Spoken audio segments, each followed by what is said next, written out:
आज हम लोग जानेंगे सुनसान रात और रहस्यमय घटनाएं। पुरानी रेलवे कॉलोनी जो अब लगभग वीरान हो चुकी थी, अपनी खौफनाक कहानियों के लिए बदनाम थी। कोई भी इस जगह रात में जाने की हिम्मत नहीं करता था, लेकिन एक निडर और जिज्ञासु व्यक्ति इन बातों पर विश्वास नहीं करता था। अर्जुन एक फ्रीलांस पत्रकार था जो अनसुनी कहानियों पर काम करता था। उसकी आदत थी, जब उसे सुनसान रेलवे क्वार्टर की कहानियों के बारे में पता चला तो उसने तय किया कि वह खुद वहां जाकर सच्चाई का पता लगाएगा। उसने रेलवे क्वार्टर में रात बिताने का फैसला किया। क्वार्टर के अंदर पहुंचते ही उसे एक अजीब सी ठंडक महसूस हुई। दीवारें सीलन से भरी थी, फर्श पर धूल जमी हुई थी और एक अजीब सी बदबू चारों तरफ फैली हुई थी, लेकिन अर्जुन ने इसे नजरअंदाज किया। रात के 12 बजते ही अर्जुन के कमरे के कोने में से एक धीमी फुसफुसाहट सुनाई दी। उसने तुरंत अपना टॉर्च जलाया, लेकिन वहां कुछ नहीं था। वह इस फुसफुसाहट को अपनी कल्पना समझकर आगे बढ़ गया। अचानक कमरे की खिड़की जोर से खुली और बंद होने लगी, जैसे कोई उसे धक्का दे रहा हो। अर्जुन ने पास जाकर खिड़की बंद कर दी, लेकिन तभी उसे एक छाया दीवार पर चलती हुई दिखी। ये छाया इंसान की नहीं बल्कि किसी विकृत आकृति की थी। अर्जुन ने डर के बावजूद अपने कमरे में ये सब रिकॉर्ड करना शुरू किया। तभी उसे एक ठंडी सांस अपने कंधे पर महसूस हुई। उसने मुड़कर देखा, लेकिन वहाँ कोई नहीं था। रात के करीब 2 बजे अर्जुन को ऐसा लगा जैसे किसी ने उसे कमरे के बाहर बुलाया हो। उसने देखा कि क्वार्टर के दरवाजे के पास एक महिला खड़ी थी। महिला सफेद साड़ी में थी, लेकिन उसके बाल बेतरतीब थे और उसकी आंखें चमक रही थीं। अर्जुन ने साहस करके उससे पूछा, तुम कौन हो? महिला ने कोई जवाब नहीं दिया और अचानक गायब हो गई। अर्जुन का डर अब बढ़ चुका था, लेकिन उसने फैसला किया कि वह बाहर जाकर देखेगा।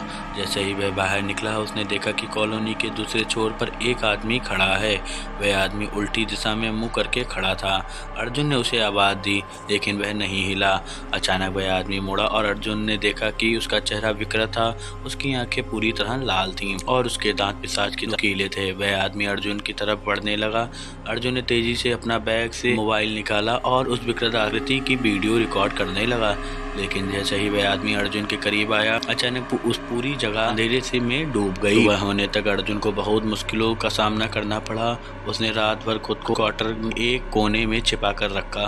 सूरज की पहली किरण के साथ ही वह तुरंत उस कॉलोनी से भागा और वापस शहर आया। अर्जुन ने जो कुछ देखा था समझने के लिए उसने रेलवे कॉलोनी की पुरानी कहानियों को खोजना शुरू किया। पता चला कि 50 साल पहले उस रेलवे क्वार्टर में एक भयंकर हादसा हुआ था। एक रेल ड्राइवर जिसका नाम बलराम था, अपनी पत्नी और बेटी के साथ वहां रहता था, लेकिन बलराम एक दुर्घटना में मारा गया। उसकी मौत के बाद उसकी और बेटी रहस्यमय तरीके से गायब हो गई थी। लोगों का कहना था कि उनकी आत्माएं अब भी उस क्वार्टर में भटक रही हैं।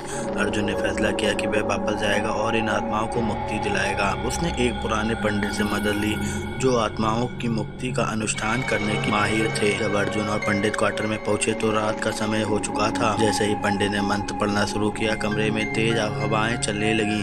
दरवाजे और खिड़कियां खुद ब खुद खुलने और बंद होने लगे। अचानक वही पिशाच जैसी आकृति अर्जुन और पंडित के सामने आ गई। उसने एक खौफनाक आवाज में कहा, ये जगह हमारी है, कोई इसे नहीं ले सकता।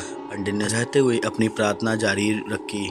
मंत्रों की गूंज से वह आकृति चिल्लाने लगी और धीरे धीरे गायब हो गई। जब सब कुछ शांत हो गया तो पंडित जी ने बताया कि वह आत्मा बलराम की पत्नी की थी, जो अपनी बेटी को बचाने की कोशिश में मर गई थी। उसकी आत्मा बलराम की हत्या का बदला लेना चाहती थी, क्योंकि उसे लगता था कि रेलवे ने बलराम को धोखा दिया। अर्जुन ने इस पूरी कहानी को एक वीडियो में बदल दिया और इसे अपने यूट्यूब चैनल पर अपलोड किया।